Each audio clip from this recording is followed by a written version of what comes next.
Anybody else want to volunteer to help with this talk? Raise your hand. Not Keith. Yeah. No. Anyone but Keith. Laura, you want to help? Why? You got to talk already, you know? So we're trying to get new people up here to talk. So what we're going to talk about today is queens. So I'm going to ask a bunch of questions to the panel. And we're going to get people's opinions. And we're going to try to keep this too deep and heavy into the weeds of queen here because it doesn't really apply to most of us. So the question number one is, should you fall in love with your queens? Yeah. Yeah. I do. But I don't kill queens. Don't kill queens. So sort of fall in love with your queens. Yes. Fall in love with your queens? No. No. I fall in love with my queen, you know, and why do I think it's a good idea? Because you'll hear Frank Wachowski from X and B say, don't fall in love with your queens, right? And they're production people that are saying that, right? So if your queen is underperforming, or if your colony's underperforming, that's a huge liability to your production, right? I mean, think about, you know, if that hive is that queen is failing and not laying well, and the population of that hive is not thriving, you know, that's instead of a 90-pound honey hive, you're going to get a 30-pound honey hive. That's $600. Well, regardless of that, it also applies to the backyard beekeeper. If your hive is all jacked up, you know, you're gonna keep injecting new brood. You're gonna try to nurse this hive back to hive or health, or it could be something as simple as just replacing your queen. You know, they fail after a couple of years. You know, back in the day, a queen lived for 4 to 5 years. That longevity of the queens have decreased, whether it be the pesticides or whatever. I don't know if they've ever concluded why, but the average lifespan of a queen is about 2 years, 2 to 3 years. I clip by mark, so they stay on the property. I know where they are, but generally they either swarm out, they die. They run out of semen, whatever the case may be. Again, if you fall in love with your queen, you're going to continually try to keep that hive alive by pulling resources from a healthy hive. That's personally, I don't think that's worth my time. But falling in love with your queen means that you go out there and you care for her, and you check on her, and you make sure she's doing well. You know, so there's something to be said for falling in love with your queen. I mean, some people name their queens, right? You know, I don't know. How many people here name queens? Don't be afraid to raise your hand. We have only one person naming queens? I'm shocked. There's a lot of people who name queens. They actually put the name of the queen on the hive. So they go visit Martha's hive and Claire's hive and Ted's hive, maybe. You don't want to tell your queen you have a dude that's for old folks. Stick her in there. That's true too. You could have a Jerry hive.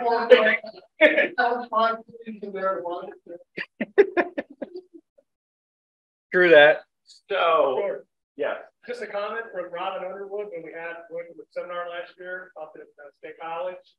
The research that she came up with in the state of Pennsylvania is at 18 months, the queen, that's her peak, and every month afterwards, her laying of eggs starts to decline.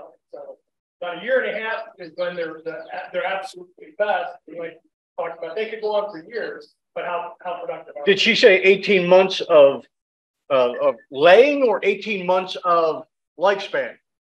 18 months of lifespan. Because she only lays for about 8 months. In her lifespan at 18 months old. Her age. Her age. That's productivity Okay. Starts to drop. It's on the downside, the slope. Sure. So you know, if you have queens that are in your hives this year, and then you sort of prevent swarming next spring, then those queens come next fall are going to be, you know, approaching that 18-month part. So that's kind of where we're at right now. Is that if you did what you're supposed to do and prevent swarming, you know, your queens are now, you know, probably, you know, 18 months old or approaching that, and that's a you know, decision you have to make is what you do with that. So the next question. So I guess we have a don't fall in love with your queens. I you know, I had my breeder queen, as an aside, my breeder queen that I've been grafting from for 3 years now. I went into the hive this week just because I go in there weekly or almost every week this time of year, because last year they tried to supersede her. So I went in there last year, and in the fall they had a couple of queen cells, and there were still eggs and young larvae in there, but they were queen cells. So I got rid of the queen cells, and I just hoped. I was like, what am I going to find this spring? And surely enough, this spring she was still in there. So I was like, great. And this was her third winter that she overwintered.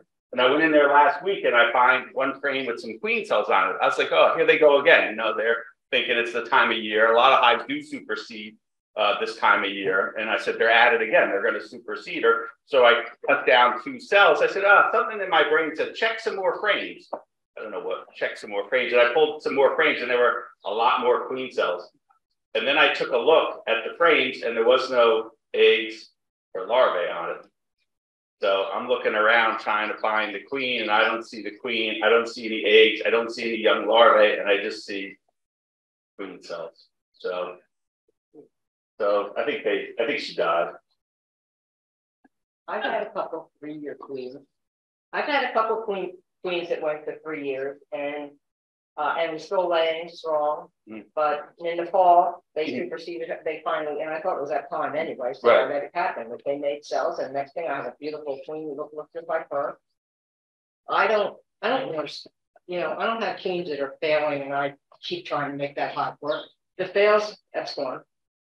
You know, I don't do that. But if I find a swarm cells, I'll take the queen, make it a hive out of her, and let them. Then they won't swarm, but they'll make a new queen. So I have a hive there, and I have a hive over here. Yeah. So they could have been superseding her. They could have been, but the fact that there were no eggs and young larvae in that hive, They already have the cells. So. They have the cells, so they're fixing the problem. Right. But I think the problem this time is because the queen died, and they're all emergency cells. Because there's a lot of them versus just a few. I figured they must have gotten rid of that. Yeah. So you know, for a moment I felt some sadness, believe it or not. I said, another new beautiful queen. You know, it was like I went in there. I was like, here's the moment. You know, and I was talking to Ed. Ed, I was saying, Ed, I have no records. Ed, I have no idea where her daughters are. Ed, what am I going to do when she dies? And here we are. She's dead. I have no records, and I have no, you know, sort of knowing who the next, who her best daughter is out there. So now I'm in a panic. So I'm in a panic. So anyway, that's the story of the current breeder queen. She's no longer. So all of you who have an HI queen, you know, those of you who bought from the queen program and have an HI queen in there, if you have one of her daughters and she is amazingly docile, please let me know. But I think I'll be able to find a breeder. So the next question to the panel is, what makes a good queen? So, right, hopefully we all have queens in our hives. You know, one of the things that we check all the time is to make sure it's queen, right? And make sure your eggs and larvae. So how do you know if the queen is good? There's lots of brood, and they're gentle. And some are more industrious than others, and they're making honey. So lots of brood, gentle, and making lots of honey. So that's what Carol wants to see. Ed, how do you know if the queens are good? Okay, I have a hierarchy of qualities that I look for. Hygiene is one, priority one. Second is gentleness or lack of defensiveness. I have to be able to work the hives. If I can't work the hives, I don't want the hive. I'm a shorts and t-shirt kind of guy. So I take stings, I'm not gonna lie. But if I can't work them in shorts and t-shirts, I don't want the bees. And I have zero issues with replacing queens because of that. So I got hygiene, workability, lower on my list, which is controversial or whatever, is honey production. I don't care about honey production. I'm not looking to make money on the bees. I'm trying to have bees that can live and sustain in my apiary without 100% care and maintenance from me. Do I check them all the time? I do. My program is harder than just treating and going about your day. So, but hygiene, lack of defensiveness, and then honey production is my hierarchy or criteria. Forgot one. that I know is important to you. No, it's kind of shallow. Oh, the color. Yes. Yeah. Well, The looks of the queen. I have a preference. If she looks pretty, she gets a little favor in my opinion. She gets extra points if she's attractive. She does. Okay. So, and what that is, it's sort of, you know, up to you, right? I mean, some people like the golden queen, some people like the darker queens, the tiger stripe queens. There are all different kinds of queens out there that have different kinds of appearances to them. And surely we all have like our favorites. So what makes a good queen for me? You know, I like queens that survive 2 winters or 3 winters, that their colonies are able to survive. Now, granted, I treat them more than probably Ed treats them. I don't know about Carol's treatment regimen, so I'm not really looking for that colony to survive on its own. I mean, it's surviving with some mite care on my part, but I like colonies that stay in the box and don't swarm, and that I know that queen has been around. So they're colonies that I like to graft from.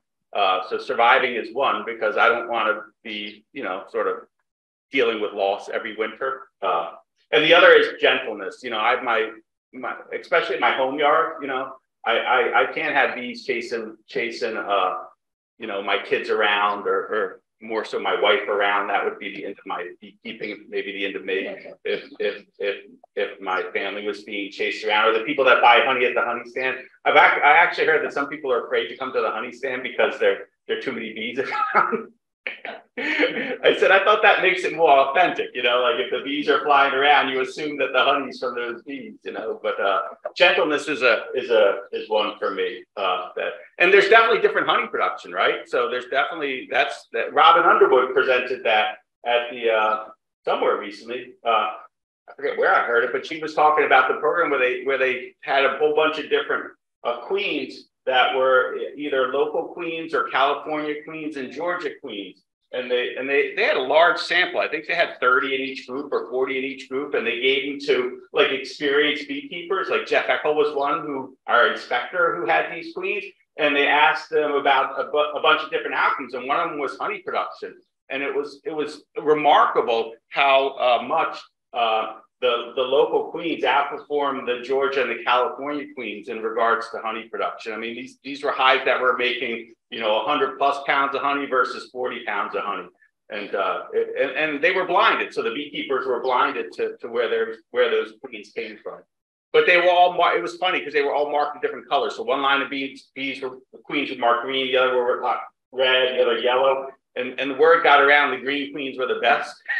So it's funny how bias gets in there, right? As far as what people think, you know. So the word got out amongst the beekeepers that the green queens were the best. So everybody, I think, you know, favored their green queens. And the green queens, I think, were from Pennsylvania or Indiana or something like that. But the moral to the story of that story was that local queens are going to perform better, at least in regards to honey production.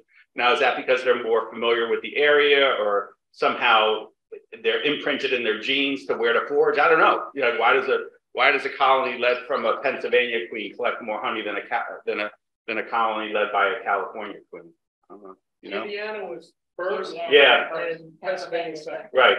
And California was third, and Georgia was fourth. And it wasn't. You looked at the data, and granted, it wasn't published data.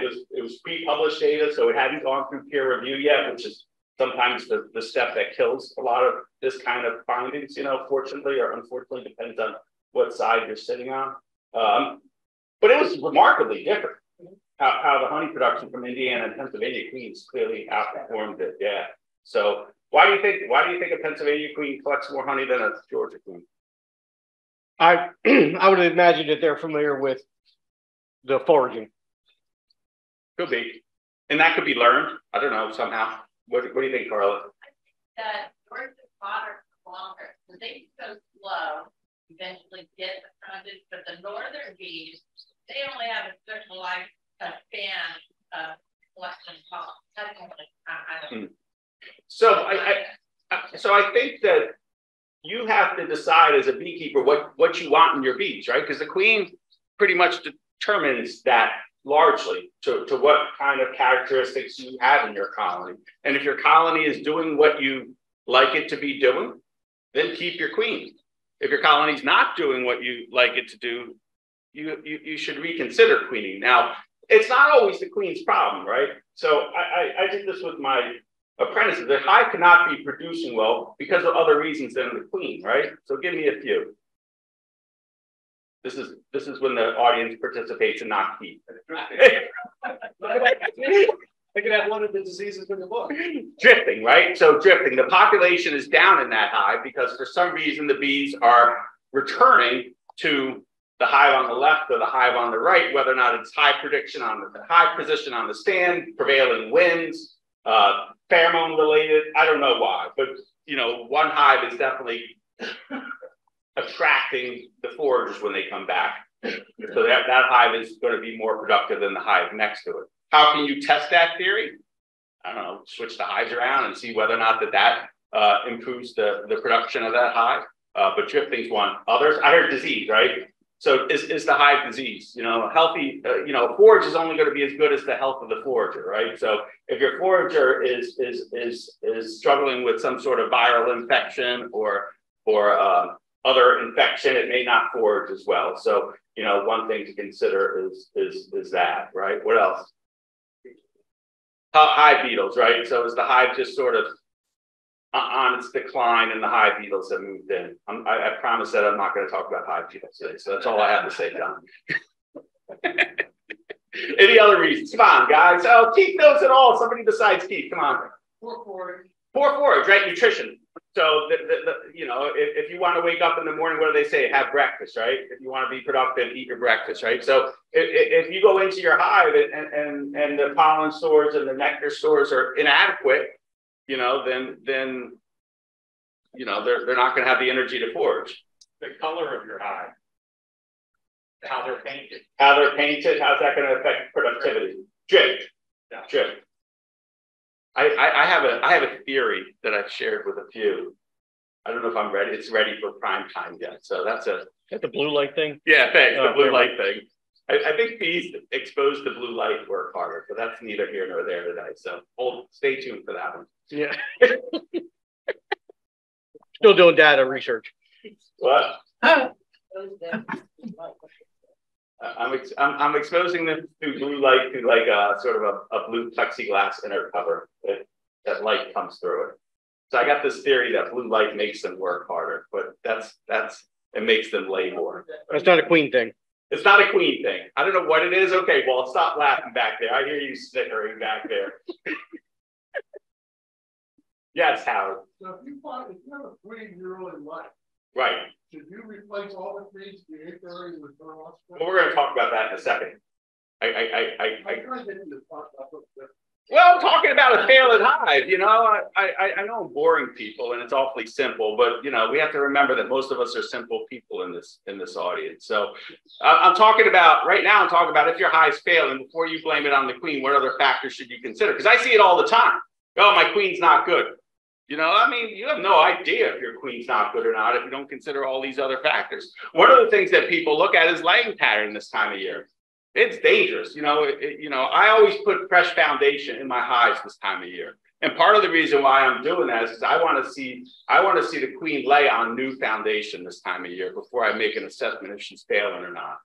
So if you look at some of the old comb, they're all jacked up and they have drone comb in there and regular comb and pollen and you look at that frame and you say, well, it doesn't have a good laying pattern on it. It means nothing, honestly. Unless you put a fresh foundation in there that the bees draw the comb and the queen lays on it, and you look at how the eggs and young larvae look, don't say your queen is laying poorly just because you see cap brood on a frame that looks spotty. That's dangerous. I mean, it's not dangerous. You can go ahead and do it, but you may be making an assumption that's totally wrong. Yeah, laying pattern isn't the sheet that you're looking for, because and anytime that she's laying and there's a cell or two or three that has honey in it, or nectar, she passes it and keeps on trucking.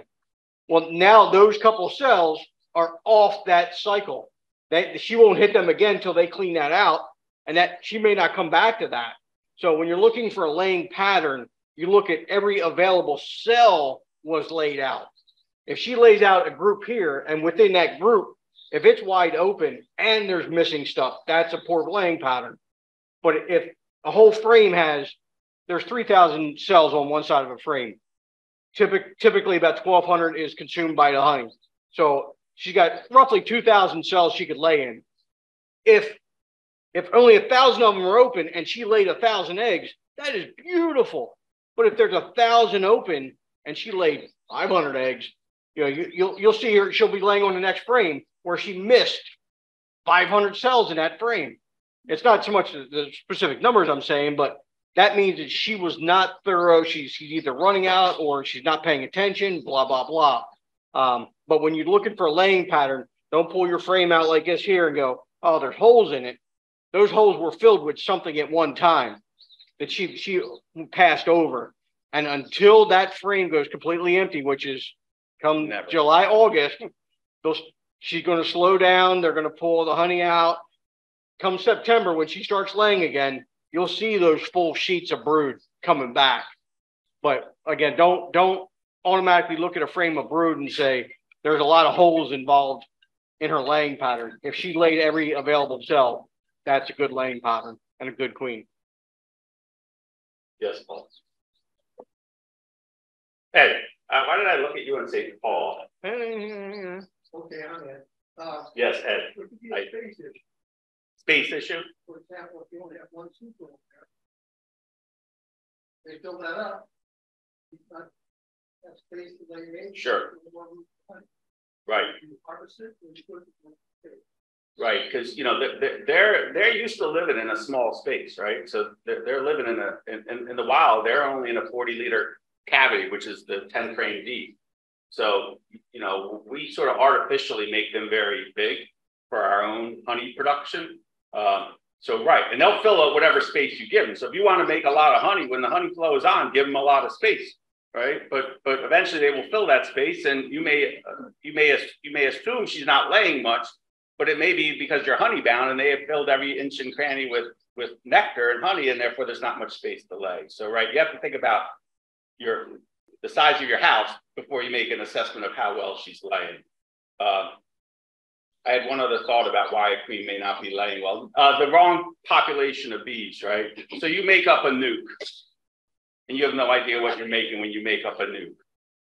And you end up with, not enough young bees in that nuke for whatever reason.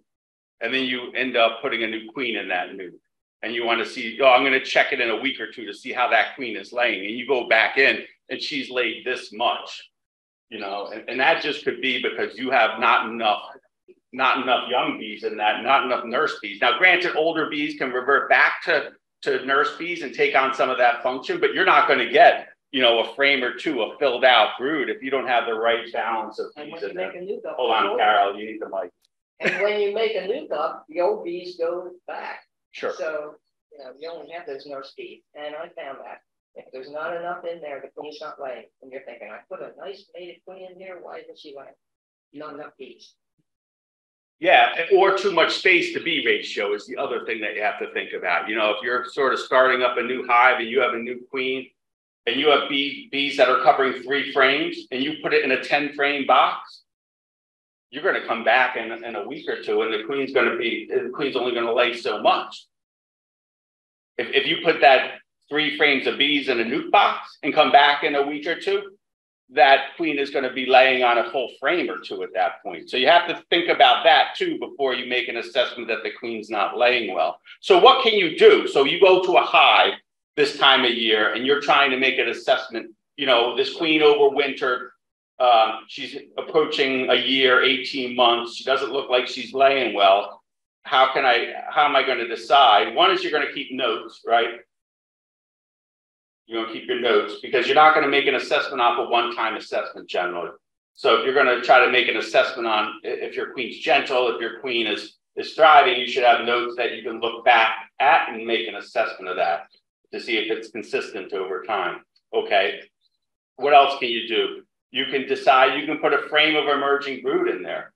You can put a frame that, you know, the queen lays in circles. You could put a frame where the calf brood looks a little bit older and some of the brood in the center of the frame is starting to emerge, and you can tell over the next day or two the rest of the brood is going to emerge. Stick that frame in that hive and see if that helps. Give the bees a little bit of food. Find an open frame of nectar somewhere, put it right next to the brood nest and see if that helps. And then come back in a week or two and see whether or not that queen is laying better before you make a decision that the queen is not good. Who presented? Dave Tarpey presented this at somewhere that I heard recently, where he says this mistake is made all the time, where people say a queen's failing and they end up taking that queen and putting it into a different hive, and all of a sudden the queen is thriving again. So it may be something is off with your hive, more so. I would say more than likely something is off with your hive and something is off with the queen for the most part. You know, just the chance of that being true is probably higher. And that was I'm not stopping. So we'll cut the mic there. I can talk loudly. Okay, I've been given 3 minutes. No, you've been given 1 minute because you were given 3 minutes. I ignored it. Okay, so let's just do this really quick. This is a nuke box, right?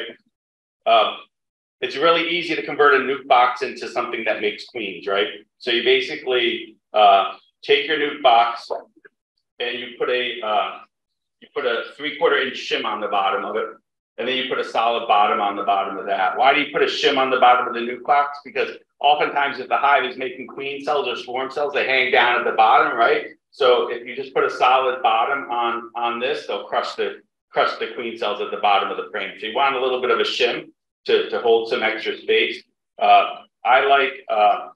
We put solids on these. We drill little holes on either side. So there's a little hole on this side, and there's a little hole on the other side. And in the middle, there's a divider board that divides them in half. So basically, you've taken a nuke box, right, and created it into 2 sort of mating chambers for the queen. So each side holds 2 frames. There's an entrance on both sides, and this is how we're making queens. It's sort of like you hear these things called queen castles. Well, this is a half a queen castle. Queen castles are generally 4 chambers or 3 chambers. This is a 2-chamber queen castle. Why do you have this? Because you're going to have your favorite hive make swarm cells or make cells sometimes, and it's good to have a box just to take that frame instead of cutting them, just throw them in there.